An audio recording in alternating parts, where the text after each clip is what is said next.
എനിക്ക് സ്തുതിയായിരിക്കട്ടെ. ഇന്ന് നമ്മൾ SSC 15-ന്റെ 14-ാമത്തെ ക്ലാസ്സിലേക്ക് പ്രവേശിക്കുകയാണ്.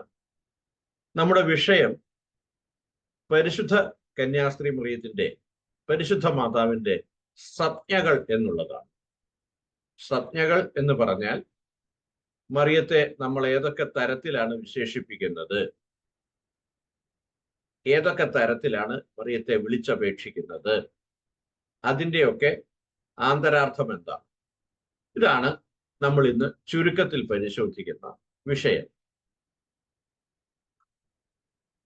നമ്മള് വിശുദ്ധ ലൂക്കായുടെ സുവിശേഷത്തിന്റെ 1:28 നമ്മൾ കാണുന്നു, ദൂതൻ അവളുടെ അടുത്ത് വന്നു പറഞ്ഞു, ദൈവകൃപ നിറഞ്ഞവളെ സ്വസ്തി, കർത്താവ് നിന്നോട് കൂടെ.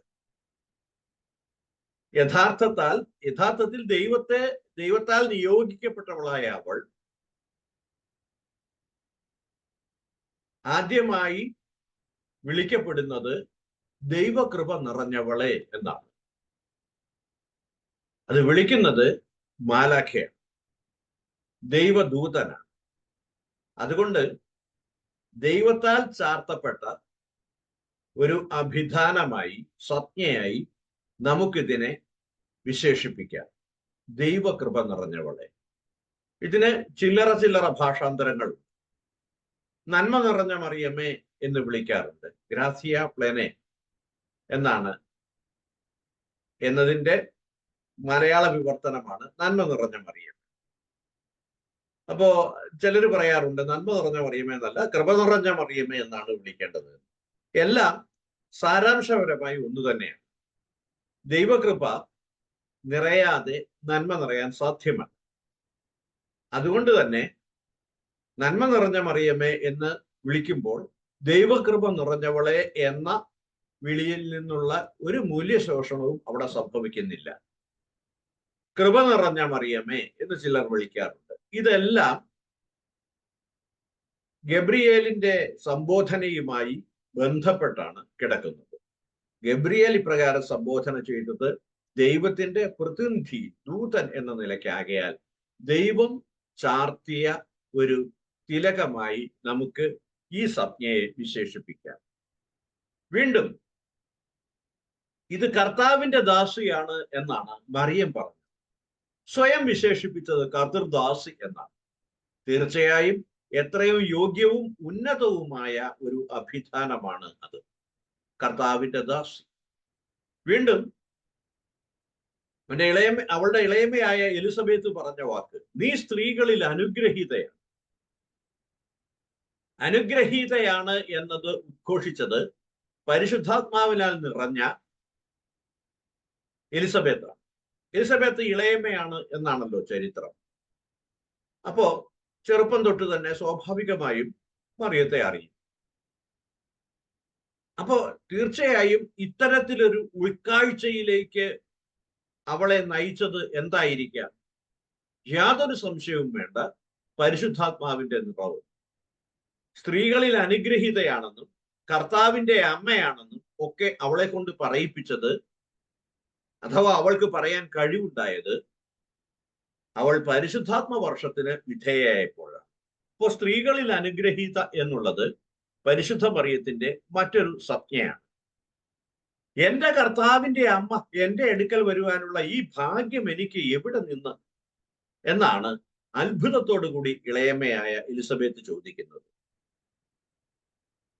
എത്രയോ കാലം കണ്ടിരിക്കുന്ന ഈ മറിയം ഇപ്പോൾ വരുമ്പോൾ എന്താണ് പ്രത്യേകതയുണ്ട്. രണ്ട് പ്രത്യേകതകളുണ്ട്. ഒന്ന്, അവളുടെ ഉദരത്തിൽ ദൈവപുത്രനുണ്ട്. രണ്ടാമത്തേത്, പരിശുദ്ധാത്മാവിനാൽ അവരിരുവരും നിറഞ്ഞിരിക്കുന്നവരാണ്. പരിശുദ്ധാത്മാവിനാൽ നിറഞ്ഞ ഒരു വ്യക്തിക്കല്ലാതെ പരിശുദ്ധ മാതാവ് കർത്താവിന്റെ അമ്മയാണ് എന്ന് ഉച്ചൈസ്തരം ഉദ്ഘോഷിക്കാൻ സാധ്യമല്ല.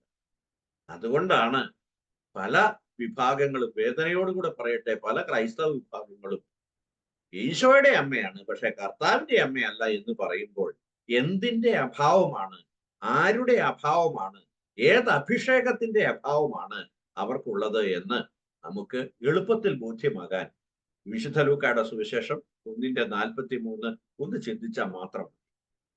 വീണ്ടും ഇതൊക്കെ നമ്മൾ നമ്മുടെ ആരാധനാക്രമത്തിൽ ഉപയോഗിക്കുന്നുണ്ട്. നമുക്കറിയാം, പരിശുദ്ധ കുർബാന എന്നതാണ് ആരാധനയുടെ ഏറ്റവും ശ്രേഷ്ഠവും ഉന്നതവുമായ രൂപം. മറിയത്തിന്റെ തിരുനാളിൽ നമ്മൾ ദിവ്യകാരുണ്യ ഓന്നിസദ്രാസെ ദിവ്യകാരുണ്യ ഗീതം ഇപ്രകാരമാണ് പാടുന്നത്: കന്യാമാതാവേ മഞ്ഞിൽ ഭാഗ്യവതി. അവിടെ കന്യകയാണെന്ന് വരുന്നു, മാതാവാണെന്ന് അവളെ വിളിക്കുന്നു, ഭാഗ്യവതിയാണെന്ന് നമ്മൾ ഉദ്ഘോഷിക്കുന്നു, നിന്നെ വണങ്ങുന്നു, നൽകി നിത്യസമുന്നതമാം വിണ്ണിൻ നാഥനു ജന്മം നീ എന്നും അനുഗ്രഹപൂരിതയാം ധന്യേ ഞങ്ങൾ തേടുന്നു ദൈവത്തിൻ ദാനം ചിരകാലം. ഈ നമ്മൾ നേരത്തെ കണ്ട എല്ലാ അഭിധാനങ്ങളും എല്ലാ സംജ്ഞകളും നമ്മൾ വിശുദ്ധ കുർബാനയിൽ ഉപയോഗിച്ചുകൊണ്ട് മറിയത്തിന്റെ ആ മാതൃത്വത്തെ നമ്മൾ വാഴ്ത്തുന്നു. വീണ്ടും മധ്യസ്ഥ. മറിയത്തെ പലപ്പോഴും മധ്യസ്ഥ എന്ന് വിശേഷിപ്പിക്കുന്നുണ്ട്. മറിയത്തിലൂടെ ദൈവം എല്ലാ വരപ്രസാദങ്ങളും അനുഗ്രഹങ്ങളും നൽകുന്നു എന്നാണ് ലയോ 13 പാപ്പ ഒക്ടോബർ മാസം എന്ന തന്റെ ചാക്രിക ലേഖനത്തിലൂടെ പഠിപ്പിച്ചത്. അതായത് പരിശുദ്ധ മറിയം സ്വയമേവ നമുക്കായി തരുന്നതല്ല, പ്രത്യുത മറിയത്തിന്റെ ശക്തമായ മാധ്യസ്ഥം വഴി തന്റെ തിരുപുത്രൻ നമുക്കായി നൽകുന്ന പ്രസാദവരത്തിന്റെ അനുഗ്രഹങ്ങളാണ് എപ്പോഴും നമ്മൾക്ക് പ്രാപ്യമാകുന്നത്. പരിശുദ്ധ കന്യാസ്ത്രീ മറിയത്തെ മധ്യസ്ഥ എന്ന് വിശേഷിപ്പിക്കുന്നതോടൊപ്പം അഭിഭാഷക, സഹായിക, ഉപകാരിണി എന്നെല്ലാം വിശേഷിപ്പിക്കുന്നു. തിരുസഭ 62 രണ്ടാം വത്തിക്കാൻ സുനഹദോസിന്റെ പ്രമാണരേഖകളിൽ തിരുസഭ എന്നതിന്റെ 62 ഖണ്ഡിക അപ്രകാരമാണ് പറയുക. അഭിഭാഷക എന്ന് പറയുമ്പോൾ പലർക്കും ഒരു സംശയം ഉണ്ടാവും, അതെന്താ അങ്ങനെ വക്കീൽ എന്ന് പറയാൻ കാരണം? വക്കീല് എന്ന് പറഞ്ഞാൽ നമുക്കറിയാം അഡ്വക്കേറ്റ് എന്നാണ് പറയുക. അഡ്വക്കാത്തെ കൂടെ നിന്ന് നമുക്ക് വേണ്ടി സംസാരിക്കുന്നയാളാണ് അഭിഭാഷകൻ അഥവാ അഡ്വക്കേറ്റ്. ആ ഒരർത്ഥത്തിൽ പരിശുദ്ധ മറിയത്തിന് ഏറ്റവും യോജിച്ച പേരുകളിൽ ഒന്നാണ് അഭിഭാഷകൻ. നമ്മളോടൊപ്പം നിന്നുകൊണ്ട് അവർക്ക് വീഞ്ഞില്ല എന്ന് പറഞ്ഞതുപോലെ നമുക്ക് എന്തെങ്കിലും കുറവുണ്ടെങ്കിൽ നമ്മൾ അറിയാതെ അവിടുത്തെ പുത്രനോട് മാധ്യസ്ഥം വഹിക്കുമ്പോൾ, നമുക്ക് വേണ്ടി മാധ്യസ്ഥം വഹിക്കുമ്പോൾ അവൾ അഭിഭാഷകയല്ലാതെ മറ്റാരാണ്? സഹായികയല്ലാതെ മറ്റാരാണ്? ഉപകാരിണിയല്ലാതെ മറ്റാരാണ്? തീർച്ചയായും ഈ വിശേഷണങ്ങൾ മുഴുവൻ മറിയത്തിന് യോഗ്യവും യുക്തവുമാണ്. വീണ്ടും ഇതിനേക്കാളൊക്കെ ഉപരി എന്ന് പറഞ്ഞുകൂടാ, എല്ലാം ശ്രേഷ്ഠം. എന്നാൽ തിളങ്ങി നിൽക്കുന്ന മറ്റൊരു അഭിധാനമുണ്ട്, അത് നമ്മുടെ അമ്മയാണെന്നുള്ളത്. പരിശുദ്ധ കന്യകാമറിയം പ്രസാദപരിപൂർണയും ദൈവമാതാവുമായതുകൊണ്ട് ദൈവത്തിനും മനുഷ്യർക്കുമിടയിൽ മധ്യസ്ഥയായി നിലകൊള്ളുന്നു. ക്രിസ്തുവിന്റെ കീഴിൽ ക്രിസ്തുവിനോട് ചേർന്ന് നിന്നുകൊണ്ട്, അതാണ് നമ്മൾ ശ്രദ്ധിക്കേണ്ടുന്ന കാര്യം. അമ്മയുടെ സ്വന്തം ഇഷ്ടത്താലല്ല, ക്രിസ്തുവിന് കീഴിൽ ക്രിസ്തുവിനോട് ചേർന്ന് നിന്നുകൊണ്ട് മറിയം രക്ഷാകര കർമ്മത്തിൽ സഹകരിച്ചു. ദൈവം തന്റെ മക്കൾക്ക് നൽകുന്ന അനുഗ്രഹങ്ങൾ മറിയം വിതരണം ചെയ്യുന്നു. മറിയത്തെ മധ്യസ്ഥയായി കത്തോലിക്കരായ നാം മനസ്സിലാക്കുമ്പോഴും ഇവയൊന്നും ഏക മധ്യസ്ഥനായ ക്രിസ്തുവിന്റെ മഹത്വത്തെയോ ഫലദായക ശക്തിയെയോ ഏതെങ്കിലും തരത്തിൽ കൂട്ടുകയോ കുറയ്ക്കുകയോ ചെയ്യുന്നില്ല. ഏകമധ്യസ്ഥനെയുള്ളൂ, കർത്താവായ യേശു ക്രിസ്തു.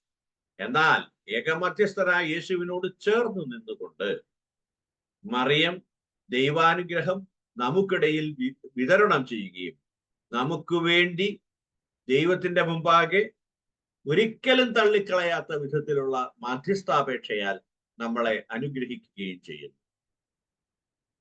അടുത്തത് തിരുസഭയുടെ മാതാവ് എന്നുള്ളത് താരതമ്യേന പുതിയ ഒരു അഭിധാനമാണിത്. പണ്ടുണ്ട്, 1964 തൊട്ടിട്ട് ഉണ്ട്. എന്നാലും വിശുദ്ധ പോളാറാമൻ തിരുമേനിയാണ് ഈ തിരുസഭയുടെ മാതാവ് എന്നുള്ള ആ അഭിധാനം വേണം എന്നുള്ളത് ആദ്യമായി സംസാരിക്കുന്നത്. അതിനു മുമ്പ് തന്നെ തിരുസഭയുടെ മാതാവ് എന്നുള്ളതുണ്ട്, എന്നാലും ഒരു ആധികാരികത വന്നത് അവിടെയാണ്. അന്ന് തൊട്ടിട്ട് സഭയുടെ ചരിത്രം പരിശോധിച്ചാൽ താരതമ്യേന പുതിയത്. തന്റെ അമ്മയും താൻ സ്നേഹിച്ച ശിഷ്യനും നിൽക്കുന്നത് കണ്ട് സ്ത്രീയെ ഇതാ നിന്റെ മകൻ എന്ന് പറയുന്നു. സ്ത്രീക്ക് മകനെയാണ് കൈയാളിച്ചത്, അല്ലാതെ മകന് സ്ത്രീയെ നോക്കാൻ വേണ്ടിയല്ല. അതിനുശേഷമാണ് ഇതാ നിന്റെ അമ്മ, ഈ അമ്മ തെളിക്കുന്ന വഴി കൂടെ പോയിക്കോണം എന്നുള്ള അർത്ഥത്തിലാണ് പറഞ്ഞതെന്നാണ് നമ്മൾ കരുതേണ്ടത്. ആ മകൻ അവളെ സ്വന്തം ഭവനത്തിൽ സ്വീകരിച്ചു എന്നാണ്. സ്വന്തം ഭവനത്തിൽ സ്വീകരിച്ചു എന്നുള്ളത് അപ്പസ്തോല പ്രവർത്തനങ്ങളിൽ നമ്മൾ കാണുന്നുണ്ട്. അവർ താമസിച്ചിരുന്ന ഭവനത്തിന്റെ മുകളിൽ ഉള്ള നിലയിൽ ഇവരെല്ലാവരും, എല്ലാ ശിഷ്യന്മാരും പരിശുദ്ധ കന്യാസ്ത്രീ മറിയത്തോടൊപ്പം ആ ഭവനത്തിൽ ഉണ്ടായിരുന്നു. അവിടെയാണ് പരിശുദ്ധാത്മാവ് വന്നിറങ്ങിയതും അവരെല്ലാവരും ആത്മാവിനാൽ നിറഞ്ഞതും. അതുകൊണ്ട് തന്നെ സ്വന്തം ഭവനത്തിൽ സ്വീകരിച്ചു, സഭയിൽ സ്വീകരിച്ചു എന്ന അർത്ഥത്തിലും, അതുപോലെ തന്നെ ആ ശിഷ്യൻ അവളെ സ്വന്തം ഭവനത്തിൽ സ്വീകരിച്ചതാണ്. തീർച്ചയായിട്ടും അത് സഭയുടെ മാതാവായിട്ട് സ്വീകരിച്ചു എന്ന അർത്ഥത്തിൽ നാം ഇവിടെ മിശിഹായുടെ മാതാവേ എന്നതിന് ശേഷം ലുത്തിനിയായിൽ തിരുസഭയുടെ മാതാവേ, കരുണയുടെ മാതാവേ, ദൈവവരപ്രസാദത്തിന്റെ മാതാവേ, പ്രത്യാശയുടെ മാതാവേ എന്ന് നാം ചൊല്ലുന്നു. മിശിഹായുടെ മാതാവിക്ക് ശേഷം തിരുസഭയുടെ മാതാവേ എന്ന് ചൊല്ലുന്നത് അവൾ തിരുസഭയുടെ അമ്മയായതുകൊണ്ടാണ്. വീണ്ടും കരുണയുടെ മാതാവേ എന്ന് വിളിക്കുന്നത് ദൃശ്യരൂപത്തിലുള്ള കരുണയാണ്, ദൈവകരുണയുടെ പേരാണ് ക്രിസ്തു. ഇവിടെ മുഴുവൻ ഒന്ന് ശ്രദ്ധിച്ചു നോക്കിയാൽ നമുക്കറിയാം, ഇവിടെയൊക്കെ മാതാവിനെ വിളിച്ചപേക്ഷിക്കുമ്പോൾ മാതാവിന്റെ അഡ്ജക്റ്റീവ്, നാമവിശേഷണമായി കൊടുത്തിരിക്കുന്നത് ഈശോയാണ്. ഈശോയെയാണ് ഇതിന്റെ മുഴുവൻ നാമവിശേഷണമായി കൊടുത്തിരിക്കുന്നത്. മാതാവിന്റെ ഗുണങ്ങളെ അഡ്ജക്റ്റീവായിട്ട് സ്വീകരിച്ചിരിക്കുന്ന വേറെ സംബോധനകൾ ഉണ്ട്, അതിലേക്ക് നമ്മൾ കടന്നു വരും. ഇവിടെ ഈ 5 എണ്ണത്തിലും ഈശോയുടെ മാതാവ് എന്നുള്ളതിന് പകരമുള്ള പര്യായങ്ങളാണ്. മിശിഹായുടെ മാതാവ് തീർച്ചയായിട്ടും ഈശോയെ ഉദ്ദേശിക്കുന്നത്. തിരുസഭ ഈശോയിലും ഈശോ തിരുസഭയിലുമാണ്. മാത്രമല്ല തിരുസഭയുടെ മാതാവേ എന്ന് പറഞ്ഞാൽ ദൈവമക്കളെ നയിക്കുവാൻ നിയുക്തയായ മാതാവേ, മനോഹരമായ ഒരു സംജ്ഞയാണ്. അടുത്തത് കരുണയുടെ മാതാവേ എന്നാണ്. കരുണ എന്ന് പറയുന്നത് ഈശോ ദൃശ്യരൂപത്തിൽ കടന്നു വന്നത് കരുണയിലാണ്. ദൈവകരുണയുടെ ദൃശ്യരൂപമാണ് ഈശോ എങ്കിൽ ഈശോയുടെ മാതാവേ എന്ന് അവിടെ വിളിക്കുന്നത്. ദൈവവരപ്രസാദത്തിന്റെ ദൃശ്യരൂപമാണ് ഈശോ എങ്കിൽ ഈശോയുടെ മാതാവേ എന്നാണ് വിളിക്കുന്നത്.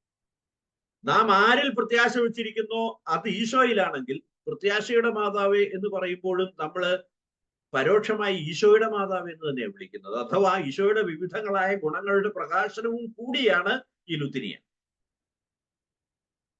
വീണ്ടും അടുത്തത് ഉള്ളതിലെല്ലാം മാതാവിനെ വിളിക്കുന്നത് മാതാവിന്റെ ഗുണവിശേഷങ്ങളാണ്.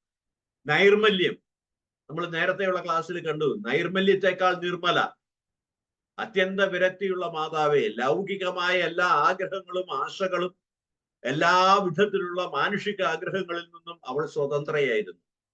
അതുകൊണ്ട് തന്നെ അവൾ കളങ്കമറ്റ കന്യകയായിരുന്നു. പ്രസാദപര പൂർണ്ണയായിരുന്നതിനാൽ അവൾ ജനനത്താൽ തന്നെ അമലോത്ഭവയായിരുന്നതിനാൽ അവൾക്ക് കളങ്കമുണ്ടായിരുന്നില്ല, ഒരിക്കലും കളങ്കമുണ്ടായിരുന്നില്ല. കന്യാത്വത്തിന് ഭംഗം വരാതെ അവൾ പുത്രനെ പ്രസവിച്ചു.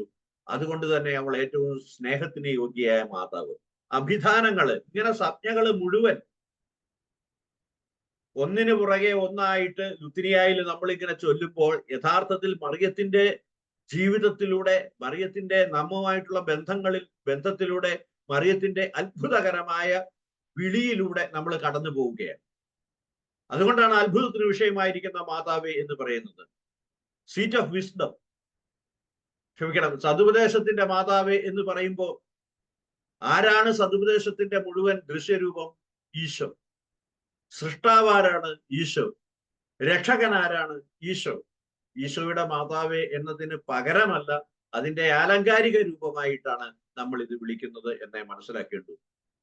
വീണ്ടും പരിശുദ്ധ മറിയത്തിന്റെ വിശേഷണങ്ങളിലേക്ക് വരിക. വിവേകമതിയായ കന്യകെ, വണക്കത്തിന് യോഗ്യയായ കന്യകെ, സ്തുതിക്ക് യോഗ്യയായ കന്യകെ, മഹാവല്ലഭയായ കന്യകെ. അതൊരു വല്ലാത്ത വിളിയ. എവിടെയാണ് അവൾ മഹാവല്ലഭത്വം കാണിച്ചത്? ക്രൂശിൽ അവൻ ക്രൂശിക്കപ്പെടുമ്പോൾ, അവൻ പീഡകൾ സഹിക്കുമ്പോൾ അവൾ ആ കുരിശിന്റെ ചുവട്ടിൽ വിടാതെ നിന്നു എന്ന ഒറ്റ കാരണത്താൽ അവൾ അതീവ ശക്തയാണ്. നമ്മുടെ അമ്മയാകയാൽ അവൾ നിശ്ചയമായും കനിവുള്ള കന്യകയാണ്. ദൈവത്തോട് വിശ്വസ്തയായിരിക്കുന്നതിനാൽ അവൾ ഏറ്റവും വിശ്വസ്തയായ കന്യകയാണ്.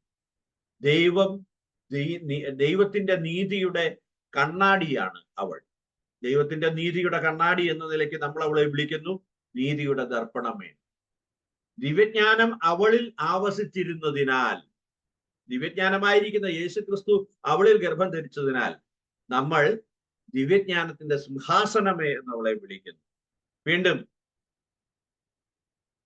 ബാക്കി ദിവ്യരഹസ്യം നിറഞ്ഞിരിക്കുന്ന റോസാ പുഷ്പമേ, ബാക്കിയെല്ലാം ഏകദേശം നമുക്ക് മനസ്സിലാക്കാവുന്നതേ ഉള്ളൂ. അജ്ഞാനപൂരിത പാത്രമേ, ബഹുമാനത്തിന്റെ പാത്രമേ, അത്ഭുതകരമായ ഭക്തിയുടെ പാത്രമേ, മറിയത്തെ തന്നെയാണ് നമ്മൾ വിശേഷിപ്പിക്കുന്നത്. ദിവ്യരഹസ്യം നിറഞ്ഞിരിക്കുന്ന റോസാ പുഷ്പമേ, ദിവ്യരഹസ്യമായിരിക്കുന്ന യേശു ക്രിസ്തു അവളിൽ റോസായിലെ സുഗന്ധം പോലെ അവൾക്കുള്ളിൽ നിറഞ്ഞിരിക്കുന്നു. വീണ്ടും പരിശുദ്ധിയുടെ നൈർമല്യത്തിന്റെ പാരമ്യമാണ് അവൾ എന്ന് പറയുന്നതിന് വേണ്ടി ദാവീദിന്റെ കോട്ടയ്ക്കുള്ളിൽ ദൈവം എപ്രകാരം പരിരക്ഷ കൊടുത്തുവോ അതുപോലെ പരിരക്ഷിച്ചവളെ, നിർമ്മലതൊന്നും കൊണ്ടുള്ള കോട്ടയെ, അതിന്റെ ആ കോട്ടയുടെ വിശുദ്ധിയെ സംബന്ധിച്ചു, മറിയമാകുന്ന കോട്ടയുടെ വിശുദ്ധിയെ സംബന്ധിച്ചിട്ട് അപ്രകാരം വിളിക്കുന്നു. സ്വർണാലയമേ, വിലപിടിപ്പുള്ളവളാണ് അവള്. ആ സ്വർണാലയത്തിനുള്ളിലാണ് വാഗ്ദാന പേടകം വെച്ചിരിക്കുന്നത്. വാഗ്ദാന പേടകമായി ഈശോ മിശിഹ, അവൾ വാഗ്ദാനത്തിന്റെ പേടകമായിരിക്കുന്നതിനാൽ അവളെ വാഗ്ദാനത്തിന്റെ പേടകമേ എന്നും, അവളുടെ അതുല്യമായ പ്രഭയാൽ അവളെ സ്വർണാലയമേ എന്നും വിളിക്കുന്നു. വാഗ്ദാനം എവിടെയാണോ ഉണ്ടായിരിക്കുന്നത് ആ അതിന്റെ പേരാണ് പേടകമെങ്കിൽ, അവളുടെ ഗർഭപാത്രത്തിൽ വാഗ്ദത്ത പുത്രൻ ജനിച്ചപ്പോൾ അവൾ വാഗ്ദാനത്തിന്റെ പേടകമായി, സ്വർഗത്തിന്റെ കവാടമായി നമ്മെ ആനയിക്കുന്നു. ബലിപീഠത്തിന്റെ അതിവിശുദ്ധ സ്ഥലത്തിന്റെ വിവരണമാണ് നമ്മൾ രാജാക്കന്മാരുടെ 1 രാജാക്കന്മാർ 6:20 കാണുന്നത്. ഇതൊക്കെയും സ്വർണാലയമേ എന്ന വാക്ക് എത്രമാത്രം സാർത്ഥകമാണ് എന്നുള്ളതിൻ്റെതാണ്. ആ ബലിപീഠത്തിനുള്ളിലാണ് ദൈവത്തിന്റെ ശക്തി വസിച്ചിരുന്നത്, വാഗ്ദാനത്തിന്റെ പേടകം വസിച്ചിരുന്നത് എങ്കിൽ അതിനേക്കാൾ വലിയ അഭിധാനമില്ല എന്നാണ് നമുക്ക് കരുതേണ്ടത്. ഉഷകാല നക്ഷത്രമേ എന്ന് എന്തുകൊണ്ടാണ് വിളിക്കുന്നത്? തീർച്ചയായിട്ടും നമുക്കറിയാം, ഇതാ പരിശുദ്ധ മാതാവിന്റെ നെറ്റിത്തടത്തിലല്ല, ശിരോവസ്ത്രത്തിൽ നമ്മൾ 2 നക്ഷത്രങ്ങൾ കാണുന്നുണ്ട്. ഒന്ന് കൃത്യം നടുക്കായിട്ട് ഒരു വലിയ നക്ഷത്രവും വലതുവശത്തായിട്ട് ഒരു ചെറിയ നക്ഷത്രവും കാണുന്നുണ്ട്. ഇത് ഒരു വലിയ സൂചനയാണ്. ഈ ചെറിയ നക്ഷത്രമാണ് ഉഷകാല നക്ഷത്രം, വലിയ നക്ഷത്രം സൂര്യനാണ്. അതായത് ധ്രുവ നക്ഷത്രത്തെയാണ് അവിടെ ഉദ്ദേശിക്കുന്നത് ഉഷകാല നക്ഷത്രം എന്നുള്ളതുകൊണ്ട്. വലിയ സൂര്യൻ ഉദിക്കുന്നതിന് മുമ്പ് 3 നാഴിക മുമ്പ് ഉഷകാല നക്ഷത്രം ഉദിക്കും, ധ്രുവ നക്ഷത്രം ഉദിക്കും. അതുപോലെ ഈശോ ഉണ്ടാകുന്നതിന് കൃത്യമായ ഒരു കാലയളവ്, മറിയം ഗർഭം ധരിക്കുന്ന ആ കാലയളവ്, അതിനു മുമ്പ് മറിയം ഈ ഭൂമിയിൽ ജനിച്ചു. അതുകൊണ്ട് സൂര്യൻ ഉണ്ടാകുന്നതിന് മുമ്പ് ധ്രുവ നക്ഷത്രം ഉദയം ചെയ്തു. സൂര്യൻ ഉദയം ചെയ്യുന്നതിന് മുമ്പ് ധ്രുവ നക്ഷത്രം ഉദയം ചെയ്തതുപോലെ നീതിസൂര്യനായ ഈശോ ഉദിക്കുന്നതിന് മുമ്പ് ഈ മറിയം എന്ന ധ്രുവ നക്ഷത്രം ഉഷകാല നക്ഷത്രം ഉദയം ചെയ്തു എന്നതിനാൽ അവളെ ഉഷകാല നക്ഷത്രമേ എന്ന് വിളിക്കുന്നു. ബാക്കി നമുക്കറിയാം, രോഗികളുടെ ആരോഗ്യമേ, പാപികളുടെ സങ്കേതമേ, വിവരണത്തിന്റെ കാര്യമേ. അടുത്തത് അഭയാർത്ഥികളുടെ സാന്ത്വനമേ എന്നുള്ളതാണ്. വത്തിക്കാനില് ഉള്ള ഒരു പ്രതിമയാണ് ഇത്. ലോകത്തിലെ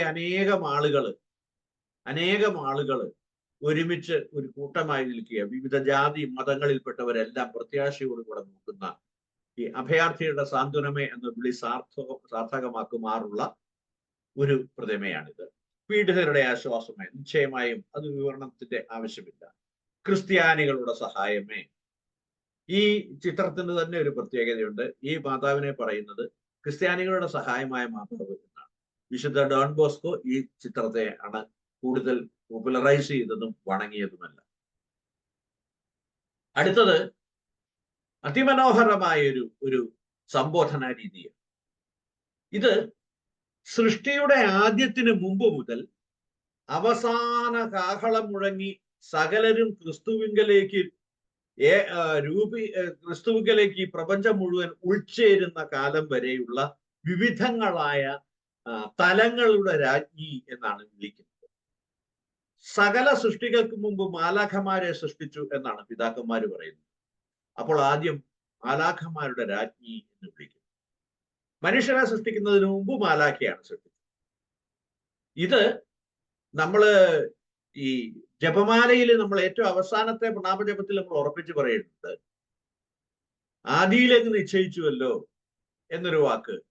ഈ ദിവ്യമാതാവിനെ ഓർത്ത് സന്തോഷിക്കുന്ന ഞങ്ങൾ അപ്പോ ആദിയിലെ നിശ്ചയിച്ചതാണ്, മാലാഖമാരെ സൃഷ്ടിക്കുന്ന ആ സമയത്ത് തന്നെ നിശ്ചയിച്ചതാണ് ദൈവത്തിന്റെ പൂർവജ്ഞാനം ഉപയോഗിച്ച്. ആ നിശ്ചയത്തിന്റെ ബലം, അതിന്റെ പ്രകാശനം എന്നോണം നമ്മൾ മാലാഖമാരുടെ രാജ്ഞി എന്ന് വിളിക്കുന്നു. മാത്രമല്ല, ഒരു മാലാഖയുടെ ഇതെന്താണ്, ശക്തി ബലം എന്താണെന്നുള്ളത് നമുക്കറിയാം. ഒരു നോട്ടം കൊണ്ട്, ചെറിയൊരു ചലനം കൊണ്ട് താൻ ഉദ്ദേശിച്ച കാര്യങ്ങളൊക്കെ നിവൃത്തീകരിക്കുന്ന അത്രമേൽ ഗാംഭീര്യമുള്ള, അത്രമേൽ ബലവാന്മാരായിട്ടുള്ള, അത്രമേൽ സുശക്തന്മാരായിട്ടുള്ളവരാണ് മാലാഖമാര്. അതിന്റെ പ്രധാനിയായിരിക്കുന്ന ഗബ്രീൽ, ഒരു മുഖ്യ മാലാഖയായിരിക്കുന്നവൻ, ഉപചാരപൂർവം നിന്ന് ദൈവകൃപ നിറഞ്ഞവളെ സ്വസ്തി എന്ന് അഭിസംബോധന ചെയ്തെങ്കിൽ അവൾ മാലാഖമാരുടെ രാജ്ഞിയായി ആ നിമിഷം ഉയർത്തപ്പെട്ടു എന്നല്ലേ പറയേണ്ടത്. രണ്ടാമത്, രക്ഷകനെ സ്വപ്നം കണ്ട പൂർവ്വപിതാക്കന്മാർ രക്ഷകനോടൊപ്പം ആ രക്ഷകനെ ഗർഭം ധരിക്കുന്ന ഒരു സ്ത്രീയെയും തീർച്ചയായും പ്രത്യാശയോടുകൂടി കാത്തിരുന്നിട്ടുണ്ട്. അവൾ പൂർവ്വപിതാക്കന്മാരുടെ രാജ്ഞിയാണ്. ആരെക്കുറിച്ചാണോ പ്രവചിച്ചത്, രക്ഷകനെ കുറിച്ച് പ്രവചിച്ചുവോ ആ ദീർഘദർശികൾ തീർച്ചയായും രക്ഷകനെ ഉദരത്തിൽ വഹിക്കുന്ന ഒരു കന്യകയെ സ്വപ്നം കണ്ടിട്ടുണ്ട്. കന്യക ഗർഭം ധരിച്ച ഒരു സൂനുവിനെ പ്രസവിക്കും, അവന്റെ പേർ എമ്മനുവേൽ എന്നായിരിക്കും എന്ന് ദീർഘദർശി പറഞ്ഞത് ഈ കന്യകയെ സംബന്ധിച്ചാകയാൽ അനേകം ദീർഘദർശിമാരുടെ പ്രത്യാശ ഈ ഒരു കന്യകയിലായിരിക്കുന്നതിനാൽ അവൾ ദീർഘദർശികളുടെ രാജ്ഞിയാണ്. ശ്ലീഹന്മാരുടെ മധ്യത്തിൽ അവരോട് കൂടെ ആയിരുന്നു കൊണ്ട് പരിശുദ്ധാത്മാവിനെ സ്വീകരിക്കുകയും സഭയ്ക്ക് തുടക്കമിടുന്ന അനർഘമായ നിമിഷത്തിന്റെ അധ്യക്ഷയായിരിക്കുകയും ചെയ്യുന്നതിനാൽ അവൾ ശ്ലീഹന്മാരുടെ രാജ്ഞിയായി വരുന്നു. വീണ്ടും ആരാണോ കർത്താവിന് വേണ്ടി തന്റെ ജീവനെ ഒന്നുമല്ലാതാക്കി കളയുന്നത്, ശൂന്യമാക്കി കളഞ്ഞത്, വിലകെട്ടതാക്കി കാണുന്നത്, അതുപോലെ തന്റെ ജീവിതത്തെ കർത്താവിന് വേണ്ടി അടിയറ വെച്ചതിനാൽ അവളെ വേദസാക്ഷികളുടെ രാജ്ഞി എന്ന് വിളിക്കുന്നു. വീണ്ടും കൺഫസേഴ്സിന്റെ, വന്ദകരുടെ, പ്രബോധകന്മാരുടെ, പ്രഭാഷകന്മാരുടെ, വേദപാരംഗതന്മാരുടെ, അങ്ങനെ സകല വന്ദകരുടെയും രാജ്ഞിയായി അവൾ പ്രശോഭിക്കുന്നു. അവരുടെ വിഷയമായിരുന്നു അവൾ. അവരുടെ സങ്കല്പത്തിലെ അമ്മയും അവരുടെ ചിന്തയുടെ വിഷയവുമായിരുന്നു അവൾ. അതിനാൽ അവരെ വന്ദകരുടെ രാജ്ഞി എന്ന് വിളിക്കുന്നു. വീണ്ടും കന്യകകളുടെ രാജ്ഞി എന്ന് വിളിക്കുന്നു.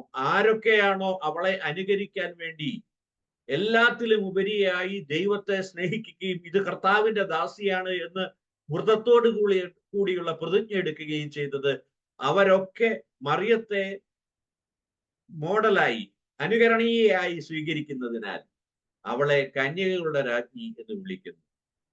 സകല വിശുദ്ധരുടെയും രാജ്ഞി എന്ന് വിളിക്കുന്നത് ഇന്നിപ്പോ നിലവിലുള്ള എല്ലാ വിശുദ്ധരുടെയും, അല്ലെങ്കിൽ സഭ വിശുദ്ധരാണെന്ന് പ്രഖ്യാപിച്ച സകലരുടെയും രാജ്ഞി എന്ന അർത്ഥത്തിൽ മാത്രമല്ല, അതൊക്കെ ഉണ്ട്.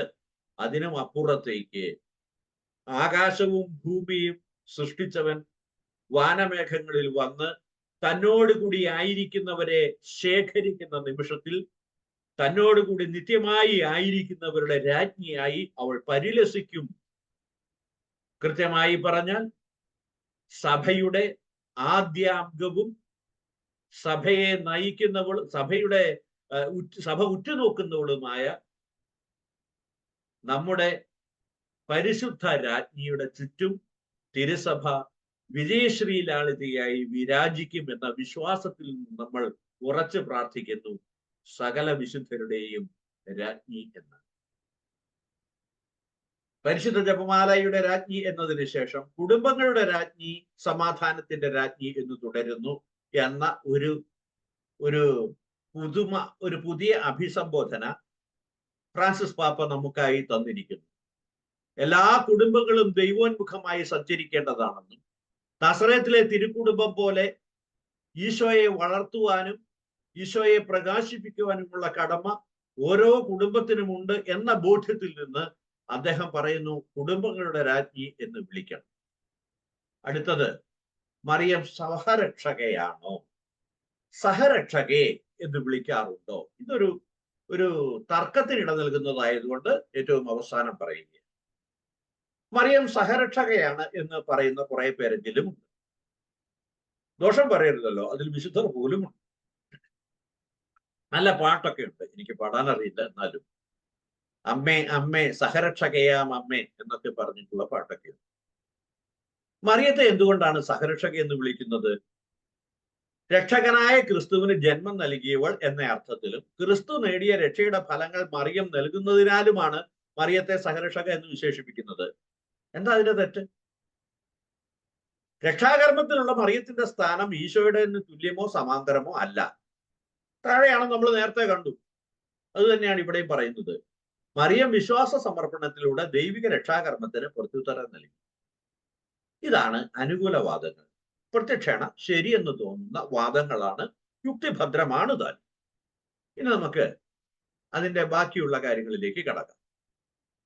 അനുകൂല കാര്യങ്ങളില് മറ്റൊന്ന്, എന്തുകൊണ്ടാണ് ഈ സഹരക്ഷകരെ വിളിക്കുന്നത് എന്നുള്ളതിന് വളരെ കൃത്യമായി ഒന്നുകൂടി അവർ വിശേഷിപ്പിക്കുന്നുണ്ട്. മറിയം ഈശോയുടെ രക്ഷാകര പ്രവർത്തനത്തിൽ സവിശേഷമായ രീതിയിൽ പങ്കുചേർന്നു എന്ന അർത്ഥത്തിലാണ് സഹരക്ഷക എന്ന് വിശേഷിപ്പിക്കുന്നത്. ക്രിസ്തുവിനെ രക്ഷകൻ എന്ന് വിശേഷിപ്പിക്കുന്ന അർത്ഥത്തിലല്ല മറിയത്തെ സഹരക്ഷക എന്ന് വിശേഷിപ്പിക്കുന്നത്.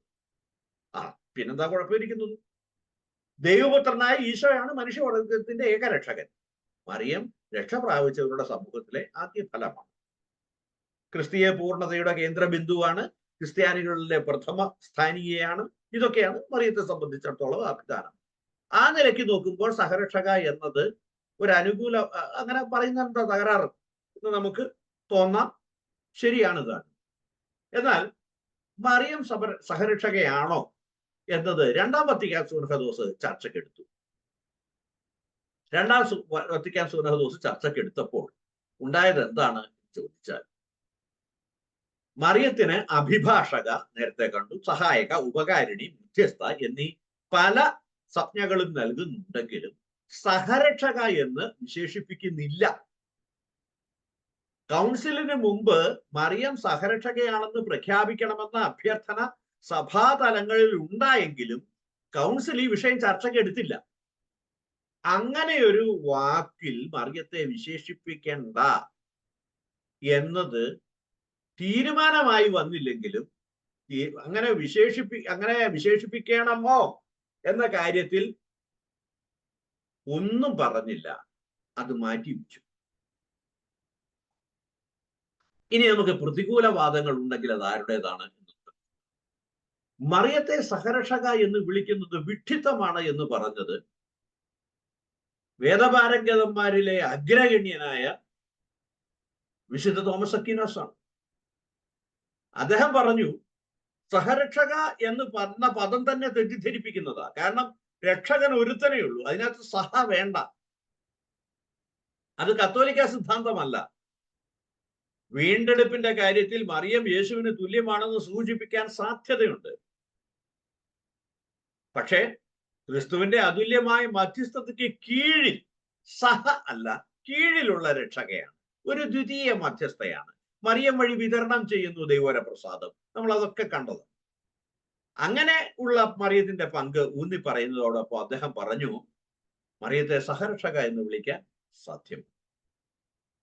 വിശുദ്ധ ബനവന്തൂര, അതുപോലെ തന്നെ അൽഫോൻസ് ലിഗോരി എന്നിവർ സഹരക്ഷക എന്ന പദം ഉപയോഗിച്ചിട്ടുണ്ട്.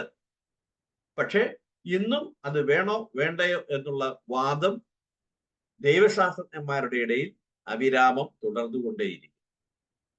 അടുത്തത്, മറിയത്തെ സഹരക്ഷക എന്ന് വിളിക്കുന്നത് വിഡ്ഢിത്തമാണെന്ന് പോപ്പ് ബെനഡിക്റ്റ് 16 പറഞ്ഞു. അതാണ് ചോദ്യം. ബെനഡിക്റ്റ് 16 ഒരു പ്രത്യേകതയുണ്ട്. അദ്ദേഹം ആധുനിക കാലത്തെ ഏറ്റവും വലിയ ദൈവശാസ്ത്രജ്ഞന്മാരിൽ ഒരാളും കൂടിയാണ്. അദ്ദേഹം പറഞ്ഞു, ബെനഡിക്ട് 16 പാപ്പ, അന്നത്തെ ജോസഫ് റാറ്റ്സിംഗർ, കർദിനാൾ ജോസഫ് റാറ്റ്സിംഗർ 2000 റോമിൽ നടന്ന ദൈവശാസ്ത്ര സമ്മേളനത്തിൽ ഈ അഭിപ്രായമാണ് പ്രകടിപ്പിച്ചത്. മറിയത്തെ സഹരക്ഷക എന്ന് വിളിക്കുന്നത് വിഡ്ഢിത്തമാണെന്നും കത്തോലിക്ക വിശ്വാസവുമായി അത് പൊരുത്തപ്പെടുന്നില്ല എന്നും അദ്ദേഹം പ്രസ്താവിച്ചു. മറിയത്തിന്റെ പങ്ക് അനിവാര്യമാണെന്നും എന്നാൽ ക്രിസ്തുവിന്റെ അതുല്യമായ വീണ്ടെടുപ്പിൽ നിന്ന് വ്യത്യസ്തമാണെന്നും അദ്ദേഹം വ്യക്തമാക്കി. പകരം എല്ലാ കൃപകളുടെയും മീഡിയാട്രിക്സ്, മധ്യസ്ഥ എന്നും അല്ലെങ്കിൽ അസോസിയേറ്റ് ഓഫ് ദ റെഡീമർ തുടങ്ങിയ പദങ്ങൾ അദ്ദേഹം തെരഞ്ഞെടുത്തു. മാർപ്പാപ്പ എന്ന നിലയിൽ ശ്രദ്ധിക്കണമേ, ബെനഡിക്ട് 16 ഈ നിലപാട് നിലനിർത്തി ഔദ്യോഗിക രേഖകളിൽ സഹരക്ഷക എന്ന പദം ഒഴിവാക്കി. ഒരു മാർപ്പാപ്പയാണ് ഒഴിവാക്കിയത് എന്നുള്ളത് മാത്രമല്ല അതിനകത്തെ കാര്യം, ലോകം കണ്ട ദൈവശാസ്ത്രജ്ഞന്മാരിൽ ഒരാളായ റാറ്റ്സിംഗറായിരുന്ന ബെനഡിക്ട് 16 മാർപ്പാപ്പയാണ് ഇത് ഒഴിവാക്കിയത്. വീണ്ടും മറിയ സഹരക്ഷകയല്ല എന്ന അതിന്റെ സഹരക്ഷക എന്നുള്ളതിന്റെ പ്രതികൂല വാദങ്ങൾ ഫ്രാൻസിസ് പാപ്പ ഇപ്രകാരം പറഞ്ഞു. നമ്മുടെ ഇപ്പോഴത്തെ പാപ്പ ഇപ്രകാരം പറഞ്ഞു: ക്രിസ്തുവാണ് ഏക വീണ്ടെടുപ്പുകാരനെന്ന് ഫ്രാൻസിസ് പാപ്പ പറഞ്ഞു. ഈ വിഷയത്തിൽ മാർപ്പാപ്പയുടെ ചില വാക്കുകളുടെ ഉദ്ധരണികൾ ഇതാ: ഒരമ്മയായി, ഒരു ദേവതയായി അല്ല, ഒരു ഗോഡസ് ആയിട്ടല്ല, ഒരു സഹരക്ഷകയായി അല്ല, കോഡംപ്രിക്സ് ആയിട്ടല്ല, ഒരമ്മയായി. അവൾ ഒരിക്കലും ചോദിച്ചില്ല, തൻ്റെ മകന്റെ എന്തെങ്കിലും തനിക്കായി എടുക്കാൻ അവൾ ആഗ്രഹിച്ചില്ല. അതായത് രക്ഷകൻ എന്ന സ്ഥാനത്ത് പങ്കുപറ്റാൻ അവൾ ആഗ്രഹിച്ചില്ല. അവൾ ഒരിക്കലും സ്വയം ഒരു സഹരക്ഷകയായി അവതരിപ്പിച്ചില്ല. പക്ഷെ ഒരു ശിഷ്യയായി അവനെ സേവിക്കുകയും ജീവന തുല്യം സ്നേഹിക്കുകയും ചെയ്തു. ഇതാണ് പോപ്പ് ഫ്രാൻസിസിന്റെ വാക്കുകൾ. അതുകൊണ്ട് മറിയം നമ്മളിവിടെ ഉപസംഹരിക്കുകയാണ്. മറിയം സഹരക്ഷകയാണ് എന്ന സഭ ഒരിക്കലും അംഗീകരിച്ചിട്ടില്ല. അങ്ങനെ സംബോധന ചെയ്ത് പ്രാർത്ഥിക്കാൻ സഭാമക്കൾക്ക് അവകാശമോ അധികാരമോ കടമയോ ഇല്ല. ഇത് ഔദ്യോഗികമായ പ്രാർത്ഥനകളിലാണ്. ഇപ്പൊ നമ്മളിൽ ആരെങ്കിലും അങ്ങനെ പ്രാർത്ഥിക്കണം എന്ന് നിർബന്ധം ഉണ്ടെങ്കിൽ രഹസ്യമായിട്ട് പ്രാർത്ഥിക്കുന്നതുകൊണ്ട് എന്തെങ്കിലും തകരാറുണ്ടോ എന്ന് എനിക്ക് അറിഞ്ഞുകൂടാ. പക്ഷേ പരസ്യമായി ഔദ്യോഗിക പ്രാർത്ഥനകളിൽ അത്തരമൊരു സംബോധനാ രീതി അഭികാമ്യമല്ല. അതിനാൽ അത്തരമൊരു സംബോധനാ രീതി അഭികാമ്യമല്ല തന്നെ. നമുക്ക് പ്രാർത്ഥിക്കാം. വിവിധങ്ങളായ സംജ്ഞകളാൽ നമ്മൾ മറിയത്തെ വിശേഷിപ്പിക്കുന്നു. ഇതിനെല്ലാത്തിനും നമ്മുടെ അമ്മ അർഹയാണ്. വിവിധ ജനപദങ്ങളിൽ പരിശുദ്ധ മറിയം അതാത് ജനപദങ്ങളുടെ രൂപങ്ങളിൽ പ്രത്യക്ഷപ്പെട്ടു എന്നത് അതിമനോഹരമായ, ഹൃദയം തുറന്ന് മാത്രം കാണേണ്ടുന്ന ഒരു വസ്തുതയാണ്. മെക്സിക്കോയിൽ അവരുടെ രൂപത്തിൽ, ഇതാ വേളാങ്കണ്ണിയിലാകട്ടെ നമ്മുടെ സാരി ഉടുത്ത അമ്മയുടെ രൂപത്തിൽ. ഇതിന്റെ അർത്ഥം എന്താണ്? ഞാൻ സകല ജനപദങ്ങളുടെയും നാഥയാണ് എന്നല്ലേ മറിയം അവിടെ പറയുന്നത്. ഓരോ സ്ഥലങ്ങളിലും, ഓരോ കാലങ്ങളിലും, ഓരോ ഭാഷകളിലും, ഓരോ സംസ്കാരങ്ങളിലും ഉള്ള തനിമയെ നിലനിർത്തിക്കൊണ്ട് മറിയം പ്രത്യക്ഷപ്പെട്ടു എങ്കിൽ അതിന്റെ അർത്ഥം എന്താണ്? മറിയം സകല ജനപദങ്ങളുടെയും അമ്മയാണ്. നമ്മളെ ദൈവോന്മുഖമായി ആനയിക്കുവാൻ തക്കവണ്ണമുള്ള തൻ്റെ ശ്രമം അവിരാമം, അനുസ്യൂതം മറിയം മാതൃസ്നേഹത്തോടു കൂടെ നടത്തിക്കൊണ്ടേയിരിക്കുന്നു. അതിനാൽ നമുക്ക് പ്രാർത്ഥിക്കാം. പരിശുദ്ധ മറിയമേ, തമ്പുരാന്റെ അമ്മേ, പാപികളായ ഞങ്ങൾക്ക് വേണ്ടി ഇപ്പോഴും ഞങ്ങളുടെ മരണസമയത്തും തമ്പുരാനോട് അപേക്ഷിക്കണമേ. ആമേൻ. ഈശോ മിശിഹായ്ക്ക് സ്തുതിയായിരിക്കട്ടെ.